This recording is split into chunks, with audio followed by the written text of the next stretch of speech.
या संत साहित्य संमेलनाचे सत्राध्यक्ष शिवाजी विद्यापीठाचे सन्माननीय कुलसचिव डॉक्टर व्ही एन शिंदे सरांना मी विनंती करते की त्यांनी सत्राध्यक्षीय मनोगत व्यक्त करावे. संत साहित्य संमेलन 2025 या साहित्य संमेलनाचे अध्यक्ष, त्यांचं अतिशय सुंदर असं भाषण आपण सर्वांनी आत्ताच ऐकलं, ते सतीश बडवे सर, ज्यांनी या विद्यापीठाच्या गीत लेखनामध्ये अत्यंत महत्त्वाची भूमिका बजावली आणि जे आत्ता महाराष्ट्र राज्य साहित्य आणि संस्कृती मंडळाचे सदस्य या साहित्य संमेलनाचे निरीक्षक म्हणून आलेले आहेत, हे प्राध्यापक प्रवीण बांदेकर सर. त्याचप्रमाणे महाराष्ट्र राज्य साहित्य आणि संस्कृती मंडळाचे सदस्य प्रमोद बुनघाटे सर, मराठी विभागाचे विभाग प्रमुख डॉक्टर रणधीर शिंदे सर, संत तुकाराम अध्यासनाचे समन्वयक डॉक्टर नंदकुमार मोरे सर. समोर खूप मान्यवर उपस्थित आहेत. या विद्यापीठाच्या गीत लेखनामध्ये असलेले गोविंद काजरेकर सर आहेत, अनिल गवळी सर आहेत, सोनवळकर सर आहेत, प्रकाश दुकळे सर आलेले आहेत. खूप मान्यवर आहेत, सर्वांची नावं घेता येणं शक्य नाही आहे. त्याचबरोबर प्रत्यक्ष दिंडीमध्ये सहभागी होणारी, या कार्यक्रमामध्ये दरवर्षीच अशा प्रकारच्या कार्यक्रमामध्ये सहभागी होणारी सर्व गावोगावरून आलेली मंडळी आणि विद्यार्थी बंधू आणि भगिनींनो, खरं सांगायचं झालं तर सतीश बडवे सरांचं मनोगत मलाही ऐकायचं होतं. आणि ते मनोगत ऐकत असताना, त्यांचं भाषण ऐकत असताना माझ्या डोळ्यासमोर खूप वेगवेगळी चित्र येत होती. संत साहित्य किती महत्वाचं आहे हे माझं बालपणही खेड्यात गेलेलं असल्यामुळं, भजन कीर्तन ऐकण्यात गेलेलं असल्यामुळं मला माहित आहे. मी स्वतः त्याचा फार मोठा अभ्यासक आहे असा कधीच दावा करणार नाही. मात्र प्रभाकर पाटलांच्या सारखी काही मंडळी अचानक उठतात आणि म्हणतात संत साहित्यात दिसणारं पर्यावरण जरा लिहून पाहिजे, आणि पर्यावरणाची तुम्हाला माहिती आहे, बघा काही लिहिता येतं ते.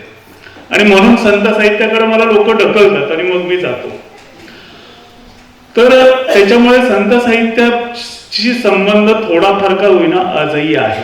पण एक शिक्षण क्षेत्रातली व्यक्ती म्हणून आज ज्यावेळेस बडवे सरांचं भाषण मी ऐकत होतो, त्यावेळेस जॉन हर्बर्ट, जो 1776 ते 1834 या कालखंडात होऊन गेलेला थोर विचारवंत मानला जातो, आणि त्याने शिक्षणात संदर्भात जे काही भाष्य केलेले ते भाष्य माझ्या डोळ्यासमोर येत होतं. तो असं म्हणतो की शिक्षणाचं ध्येय काय असावं, तर नीतिमान समाज घडवणं हे शिक्षणाचं ध्येय असलं पाहिजे. त्याच्यासाठी व्यवस्था ही शाळा महाविद्यालयाने तयार करून दिली पाहिजे, आणि शिक्षकांनी त्याच्या पद्धतीचे संस्कार केले पाहिजेत की ज्याच्यातून नैतिकता अंगी असणारे नागरिक घडले जातील.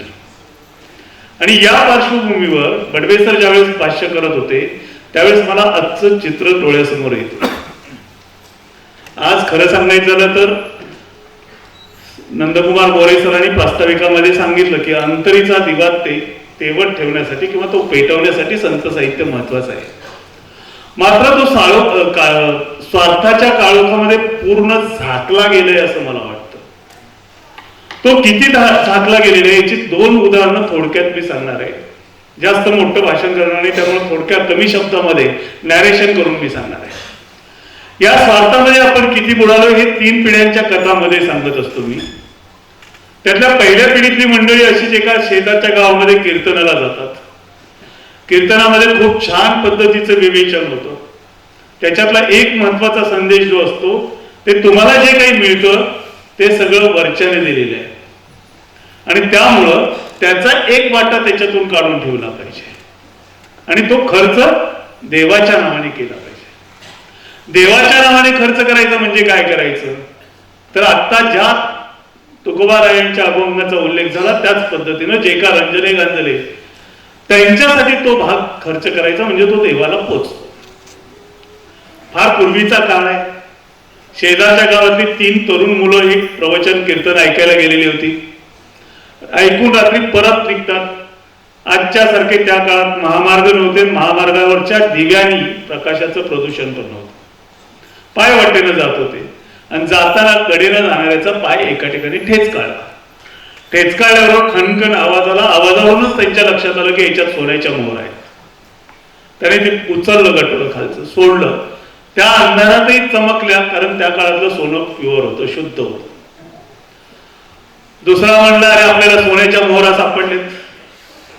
तिसरा म्हणला, आपण तिघ जण कीर्तनाला आलो म्हणून त्या आपण तिघांनी सारख्या वाटून घ्यायच्या. पुन्हा दुसरा म्हणला, बरोबर आहे रे, पण आत्ताच आपण प्रवचन ऐकून आलोय. त्याच्यात काय सांगितलं, तर जे काही तुम्हाला मिळतं त्याच्यात एक वाटा त्याचा असतो, तो वाटा आपण काढून रंजले गांजलेले त्यांच्यासाठी खर्च केला पाहिजे. तिघ जण याच्यावरती सहमत होतात, घराच्या दारात येतात. आता प्रश्न येतो, देवाचा वाटा कसा काढायचा. मग घरात हात मारली जाते, घरातून बायकोला बोलावलं जातं, तिच्या हातातली बांगडी मागितली जाते. तिघे जण कडेला बसतात, बांगडी मध्यभागी ठेवली जाते, मोहरा तिघाच्या हातात घेतात आणि सांगतात, आता आपण तिघांनी उधळायच्या, आत पडतील तेवढ्या देवाच्या म्हणून बाजूला काढायच्या, बाहेर पडलेल्या आपण तिघांनी वाटून घ्यायच्या. दुसरी पिढी ह्यांचीच लेकरं अशीच जातात, तशीच थैली सापडते, तशीच चर्चा होते, वेशीवरती येतात, लगेच कोतवाला निरोप जातो, पटकन तो पळत पळत येतो, काय गावाच्या भोवती एक रिंगण मार.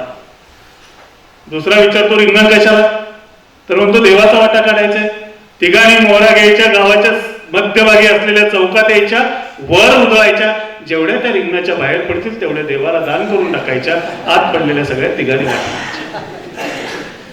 तिसरं जनरेशन असंच घडतं, मोहरा सापडतात, दारात येतात, तरीही आता देवाचा वाटा कसा काढायचा याची चर्चाच होत नाही. त्यावेळेस ज्याच्या हातात त्या थैली असते तो सांगतो, अरे सोपं आहे, तिघांनी हातात मोहरा घ्यायच्या, वर उधळायच्या, देव कुठं असतो, वरती असतो, त्याला पाहिजे तेवढ्या तो काढून घेईल, खाली पडलेले आपण तिघांनी. या परिस्थितीला आज आपण आलेलो आहोत. त्याच्याही पुढे आपण गेलोय असं मला वाटतं, आणि त्याची खात्री प्रत्येकानं आपापल्या मनाशी करावी. मी कुणाला विचारणार नाही, कारण इथं शिक्षकाच्या भूमिकेत मी नाही. आपण स्वतःसाठी जगायचंच विसरून गेलोय आजच्या काळामध्ये. आपलं स्वतःकडे लक्ष नाहीये. आपण जी गोष्ट करतो ती इतरांना दाखवण्यासाठी करतो. माझं जे काय आहे ते इतरांनी बघावं, त्याचं कौतुक करावं, त्याच्यात मी आनंद शोधायचा प्रयत्न करतो. एखाद्या अतिशय सुंदर पर्यटन स्थळाला जर आपण गेलो तर पटकन खिशातला किंवा पर्स मधला मोबाईल काढतो, फोटो काढतो, सेल्फी काढतो आणि ती आपल्या सोशल मीडिया प्लॅटफॉर्मला टाकतो. इथपर्यंत ठीक आहे हो, 5 मिनिटं जातात आणि आपण त्याच्या शोधायला लागतो, याला लाईक किती आल्या, कॉमेंट्स किती आल्या. 5-10 मिनिटं जातात, त्याच्यावरती आपल्याला समाधान होत नाही. 80 लाईक आले, 100 लाईक आल्या, कॉमेंट्स 25 आल्या, 100 आले, याच्यावरती समाधान होत नाही. थोड्या वेळाने आपण विचार करायला लागतो, अरे यानं बघितलं का, त्यानं बघावं म्हणून तर मी हे टाकलेलं होतं, किंवा तिनं बघावं म्हणून तर टाकलं होतं. विवाहित महिला असतील तर शेजारीने ते बघितलंच पाहिजे आणि त्याच्यावरती कॉमेंट तिची यायलाच पाहिजे. आणि नसलं बघितलं तर पुढे आणखी काहीतरी शब्द उच्चारून, कुठे एवढी कामात अडकली काय मी, तिला मला दाखवायचंच होतं, मी इकडे आले. आपण कशासाठी गेलोय, त्या ठिकाणचं निसर्ग सौंदर्य बघायला गेलोय, त्या ठिकाणी आपण आनंद घ्यायला गेलोय का आपल्या शेजारणीला मी तिथं गेलोय हे सांगायला गेलोय. प्रत्येकानं आपल्या मनाशी विचार करायची गरज आहे. आणि अशा समाजामध्ये नंदकुमार मोरे सरांनी सांगितलं, अंतरीचा दिवा स्वतःच्या काळोखात बुडा काय तो पेटवत राहिला पाहिजे. मात्र अशा पद्धतीनं आपण खरंच आपल्या अंतरीचा दिवा या काळोखामध्ये अडकवून ठेवलाय का नाही हे प्रत्येकानं विचार करण्याची गरज आहे. जॉन हर्बर्ट जे सांगतो त्याच्याप्रमाणे नैतिकता असलेले नागरिक घडवणं हे शिक्षणाचं अंतिम ध्येय असलं पाहिजे. आणि राष्ट्रीय शैक्षणिक धोरण 2020 साली आलं, त्या धोरणामध्ये सुद्धा सांगितले, कौशल्यधारक ज्याच्याकडे अर्थार्जन क्षमता आहे, नोकरी मिळवण्याची क्षमता आहे, असे सुज्ञ सुजाण नागरिक घडवणं, नैतिकता अंगी असणारे नागरिक घडवणं हे या राष्ट्रीय शैक्षणिक धोरणाचं प्रमुख उद्दिष्ट आहे. आणि या सगळ्यामध्ये संत साहित्य हे अत्यंत महत्वाची भूमिका पार पडतं. एक विज्ञानाचा विद्यार्थी म्हणून बडवे सर मला नेहमी प्रश्न पडतो की यांनी सांगितलेल्या गोष्टीमधल्या ज्या आपल्या मानवाच्या शरीराबद्दल असतील, आचरणाबद्दल असतील आणि त्याचबरोबर वैज्ञानिक गोष्टी सुद्धा ज्या असतील त्या कशा यांनी अभ्यासल्या असतील हे एक फार मोठं प्रश्नचिन्ह आहे. कारण लोकांची आणि झाडांची वर्गवारी कशी करावी ह्याच्याबद्दल ज्ञानेश्वर महाराज सांगतात, जन ओळखावे बोले, झाड ओळखावे बोले. आणि वनस्पतींचं वर्गीकरण करताना अँजिओस्पर्म हा गट जो आलेला आहे तो त्याच्या फुलावरून आलेला आहे. जिम्नोस्पर्म फुलं न येणारे, लिनियस त्यांच्यानंतरचा. आणि त्याने बरोबर याच पद्धतीने क्लासिफिकेशन वर्गीकरण वनस्पतींचं जे आहे ते करत गेलेलं आहे. ज्ञानेश्वर महाराजांनी सुद्धा आता त्यांची अनेक दाखले या ठिकाणी दिले. याच्यातून यांना काय साधायचं होतं, ही सगळी सुज्ञ नैतिकता अंगी धारण करणारी बाळं तयार करणं, नागरिक तयार करणं, हे महत्वाचं काम या संतांनी केलं. आणि त्यांनी जे ग्रंथ लिहून ठेवलेले आहेत किंवा त्यांचं जे साहित्य आहे हे आजच नव्हे तर जोपर्यंत मनुष्यजात या पृथ्वीवरती अस्तित्वात असेल तोपर्यंत मार्गदर्शकाच्या भूमिकेत राहणार आहे. या ग्रंथांचा अभ्यास फक्त करून चालणार नाही. कारण आजच्या काळात संत तुकाराम महाराजांच्या काळात मंबाजीला ओळखणं फार सोपं होतं. कारण मंबाजीला सुद्धा कुठलंही कुटील कारस्थान करायचं असेल तर भौतिक कृतीतून करावं लागत होतं. तुकाराम महाराजांच्याकडे मारेकरी पाठवायचं असेल तर त्याच्यासाठी चर्चा करायला त्याला भौतिक पद्धतीने बोलवावं लागत होतं आणि त्याला सांगावं लागत होतं हे तुला करायचंय. ते कोणी ना कोणीतरी बघत होतं. आजकाल तसं नाहीये. प्रत्यक्ष संपर्क न साधता हातातल्या एवढ्या खेळण्यानं कुठला मेसेज कुठे जातो. त्यामुळे बऱ्याच वेळा असं होतं की उच्चारामध्ये संत तुकाराम दिसतात पण आचरणामध्ये मंबाजी दिसतात. अशा या कालखंडामध्ये आपल्या स्वतःच्या सुद्धा बदललेल्या मानसिकतामध्ये संत साहित्य खरंच दीपस्तंभाप्रमाणे असणार आहे. ते मार्गदर्शक ठरणार आहे. नैतिक समाज घडवण्यासाठी अत्यंत उपयुक्त असणारं साधन आहे. मात्र ते फक्त बोलण्यापुरतं नाही राहिलं पाहिजे, आपल्या प्रत्येकाच्या आचरणामधून सुद्धा आलं पाहिजे. आणि ते आचरणामधून यायचं असेल तर त्याच्यावरती फक्त वाचन करून उपयोग नाही, त्याच्यावरती प्रत्येकाचं चिंतन होणं आणि ते चिंतन आचरणापर्यंत उतरणं हे खूप महत्वाचं आहे. ते होण्याच्या दृष्टीनं संत तुकाराम अध्यासनाच्या मार्फत आयोजित या संत साहित्य संमेलनाचा जो घाट शिवाजी विद्यापीठाच्या प्रांगणात घातलेला आहे. मुंगाटे सर याच्यावर दडपण घ्यायचं काही कारण नाही. शिवाजी विद्यापीठाचं शिवाजी विद्यापीठ हे छत्रपती शिवाजी महाराजांच्या नावानं आहे आणि राजर्षी शाहू महाराजांच्या भूमीतलं आहे.